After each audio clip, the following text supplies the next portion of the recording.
Hey everybody, welcome back. Today I'm going to show you a place that has the crispiest whole fried chicken I've ever had. They also had pasta, wings, and some impressive side dishes, Korean street food, and even a Nashville hot chicken sandwich. And believe it or not, you can find all of this in Las Vegas. This is like the first time I had a chance to talk to you because you've been busy like the whole time I got here. Time for an hour. Yeah. How many DoorDash orders you have? So right now we currently have one order for Grubhub. In the afternoon we're pretty busy with it.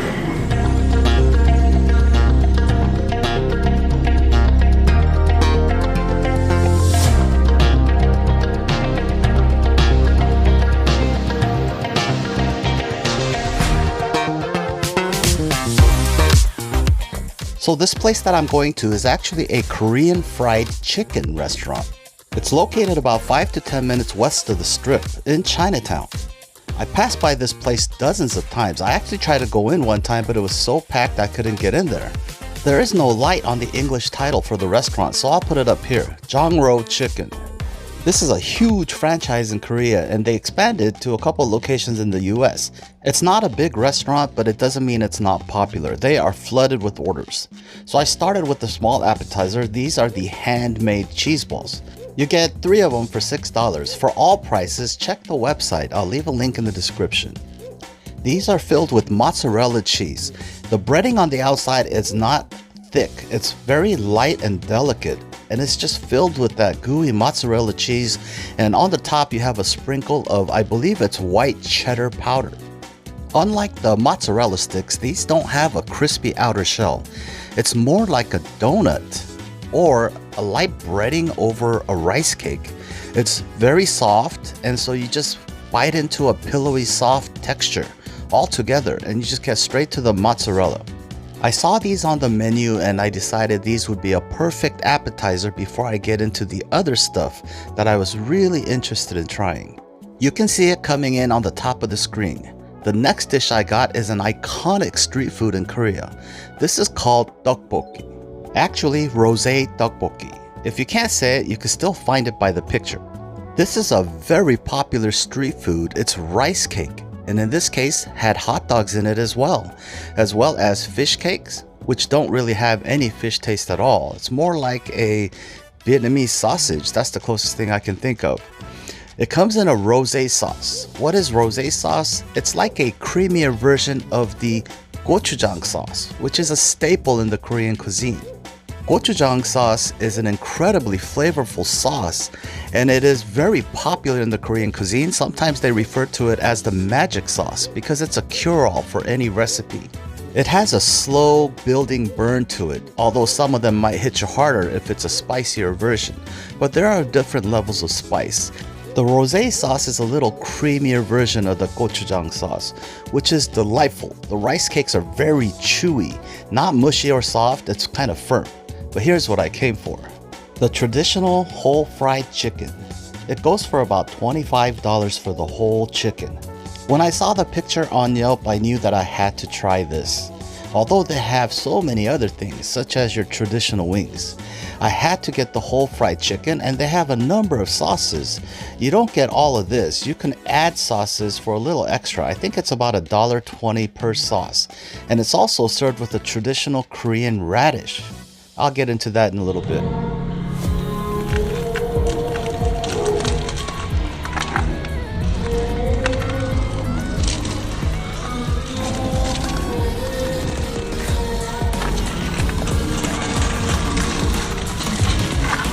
This is the crispiest fried chicken I've ever had. I left the audio in so you could hear it, the crispiness and the crunch. I managed to just pull out a drumstick bone. It was piping hot. I could barely handle it. They do cut it for you. They offered to cut it for me, but I wanted the whole thing. I just wanted to dive into the whole thing myself. You can see how juicy and moist the chicken meat is.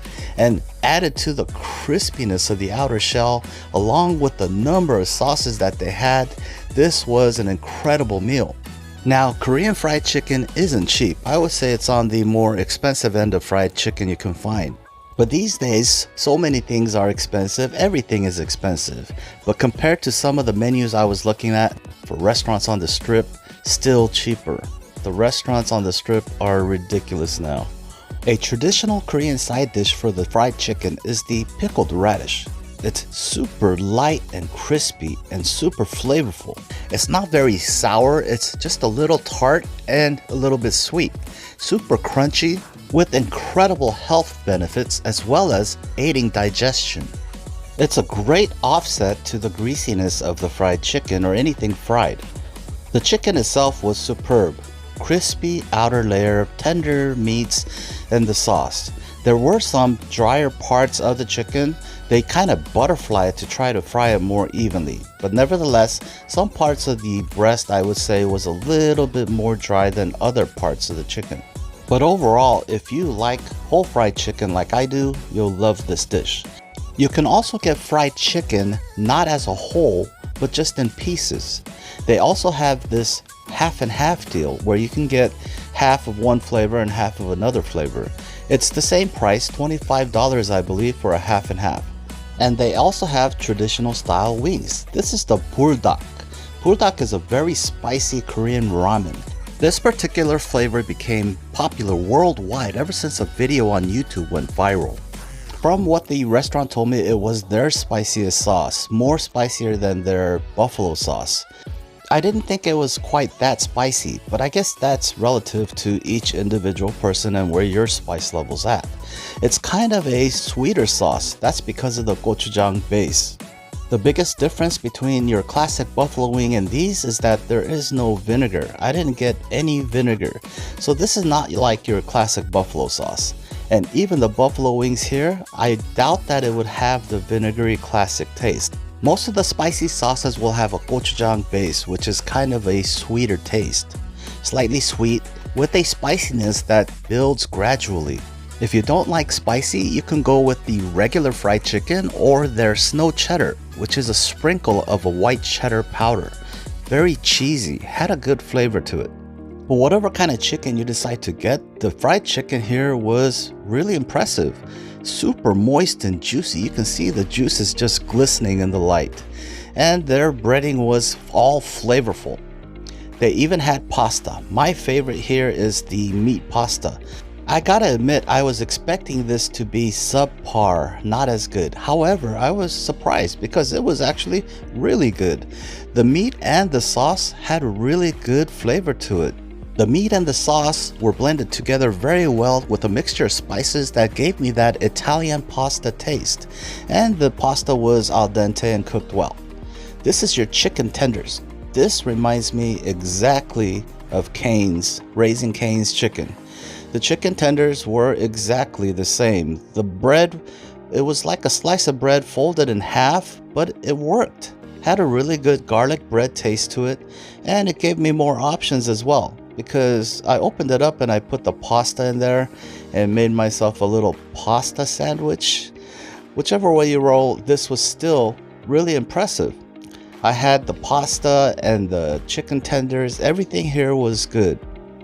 There are also a lot of other items that I'm not going to be able to show on this video. They even had ramen and some interesting bowls, and every location I know has kind of a variation of their own. So this video will only show foods that are localized to the Las Vegas location. I didn't really have a particularly favorite sauce. They had some unique ones though, like a yogurt sauce and a truffle mayo. Good sauces. They even had the Nashville hot chicken sandwich. Nothing can compare to the original Nashville hot, but for a Korean chicken place, the Nashville hot was pretty decent. In fact, I didn't expect it to be as good as it was either. Before I knew it, I had finished the sandwich. The sauce, once again, was predominantly gochujang based, so there was that familiar slight sweetness to the sauce. On a bed of coleslaw with the pickles, it had some good elements to a good chicken sandwich, which is a crispy fried chicken fillet with pickles and a tart sauce. I'll show you one last item before I go. This is their chicken Alfredo, and just like the meat pasta, it's $15. Once again, I was impressed. Compliments to the chef. Now, I've had some really good versions of this dish. I did wish it had more of a real cheese present, such as the Parmesan or Romano cheese. But I have to remember I'm at a Korean chicken place, eating chicken Alfredo. But overall, it was pretty good. The pasta dishes here are relatively new. The staff told me they were kind of like a new addition. I think it was a nice touch, gives you more variety. So that was my tour of Zhongrou Chicken. That's gonna do it for this video. Thanks for watching and we'll see you on the next one.